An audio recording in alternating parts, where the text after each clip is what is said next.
எந்த ஒரு எக்ஸ்பீரியன்ஸ் இல்லாம வெறும் 3.5 லட்சம் ரூபா இருந்தா போதும் மாசம் 10 லட்சம் ரூபா வரைக்கும் சம்பாதிக்க வேற லெவல் ஐடியா இருக்குன்னு சொன்னா நம்புவீங்களா? சார் நீங்க சொன்னதெல்லாம் உண்மைங்களா? அது என்ன பிசினஸ்ன்னு கொஞ்சம் சொன்னீங்கன்னா நாங்களும் முன்னேறுவோம். 1 2 வெளுப்பட்டி coffee, MBA panipuri, rose milk ராணி, இந்த மாதிரி எக்கச்சக்க ஐடியா இருக்கு. இதுதான் நீங்க சொன்ன அந்த வேற லெவல் ஐடியாவா சார்?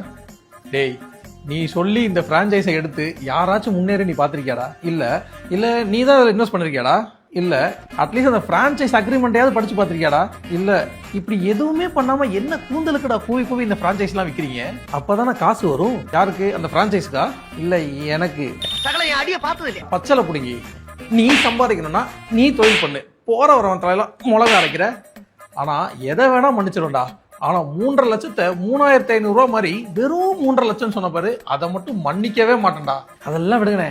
நீங்க எதுவும் பிரான்சைஸ் எடுக்கிறீங்கன்னா சொல்லுங்க, பார்த்து பக்காவா முடிச்சு விட்டுறலாம். எதே முடிச்சு விட்டுறியா? டப்பி சாத்திட்டு கிளம்புடா.